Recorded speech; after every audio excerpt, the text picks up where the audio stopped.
приюте Хоуп Хевен, недалеко от Сиэтла, стояла старая клетка, в которой уже больше года жил бульдог по кличке Рокки.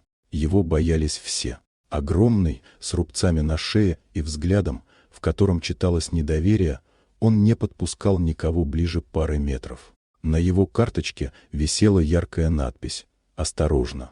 Агрессивен!». Волонтеры старались не задерживаться возле его клетки.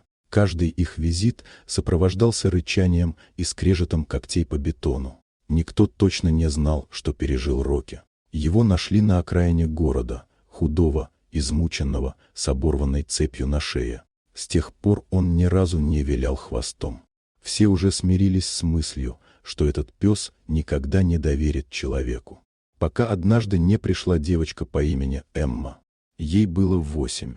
Она сидела в инвалидной коляске после аварии, но в глазах ее светилось что-то, чего не хватало многим взрослым — решимость. «Мам, я хочу увидеть всех собак», — сказала она, въезжая в приют вместе с матерью.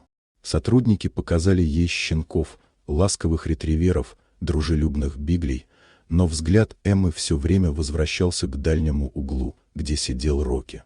«Лучше не подходить», — предупредила менеджер. «Он никого не подпускает».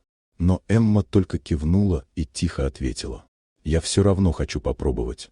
Она подкатилась к клетке. Рокки напрягся, зарычал, глухо, низко. Воздух будто застыл. Мама хотела оттащить дочь, но та прошептала: «Все хорошо, он просто боится».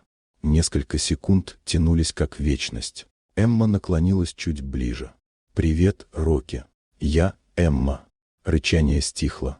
«Знаешь, я тоже раньше злилась, я думала, что никогда больше не смогу бегать и играть. Но потом поняла, что можно просто начать заново». Бульдог перестал двигаться. Его голова опустилась, плечи расслабились. Он смотрел на девочку, как будто впервые за долгое время кого-то действительно слушал.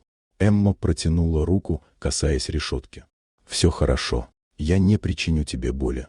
Рокки медленно подошел. Его нос коснулся ее пальцев. Он тихо вздохнул. Первый мирный звук, который кто-либо от него слышал. Через секунду его морда легла на ее ладонь. Мама прикрыла рот рукой, чтобы не заплакать. Волонтеры стояли в полном молчании. «Видишь», — шепнула Эмма, — «ты не злой, просто грустный». С этого дня все изменилось. Рокки перестал рычать. Он начал вилять хвостом, когда видел Эмму. Через неделю она приезжала каждый день, а через месяц его перевели в новый дом. Эмма и ее мама подписали документы об усыновлении. Теперь каждое утро по тихим улицам Сиэтла они гуляли вместе. Девочка в кресле и бывший опасный пес, который шагал рядом, внимательно подстраиваясь под ее ритм. Соседи останавливались и улыбались, глядя, как они идут. И все знали, в тот день, когда Эмма встретила Рокки, они оба нашли то, чего давно искали — доверие и новую жизнь.